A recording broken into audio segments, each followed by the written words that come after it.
In early times, Zeus led the victory of the Olympian gods against the Titans during the Titanomachy, the war between gods and Titans for control of the universe.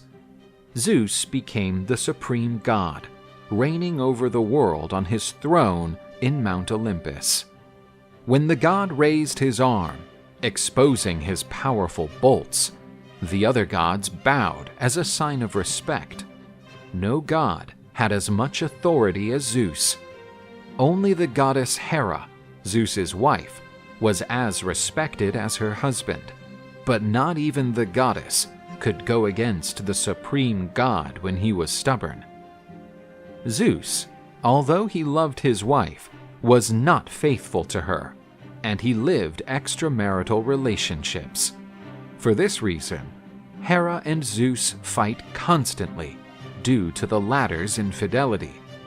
Tired of being humiliated by her husband, the goddess started plotting against the Lord of Olympus.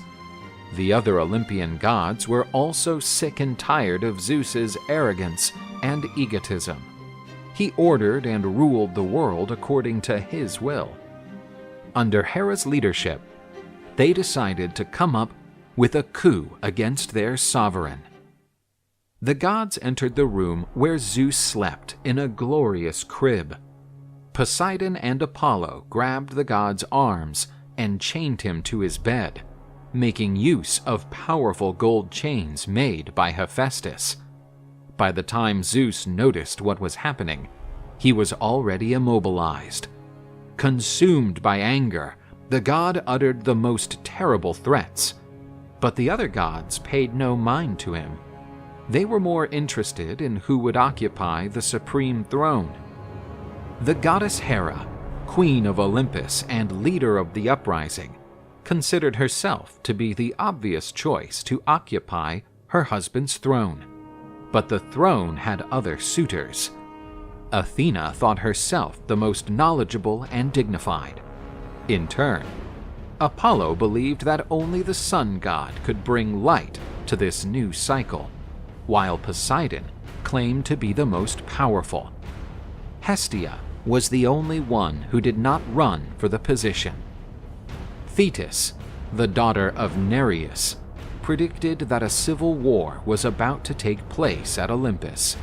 The fight of brothers against brothers could throw the world into chaos, and only the steady hand of Zeus could avoid such conflict. Thetus met powerful Briareus, the greatest of the Hecatoncheires, a massive creature with 100 arms and 50 heads.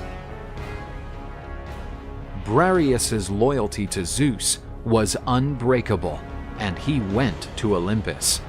The gods were paralyzed in front of such a creature. The Hecatoncheire broke the chains that imprisoned Zeus. The supreme god unleashed a mighty thunder sound, trembling the whole universe.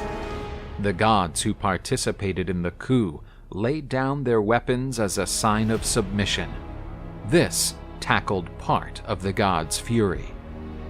Hera was punished for leading the rebellion against Zeus. The goddess was chained and hung in the sky. She remained in that position until she took a solemn oath, promising she would never rebel against her husband again. Zeus had a special punishment for Apollo and Poseidon. The gods had to serve the Trojan king Laomedon and help in the construction of the impenetrable Trojan walls.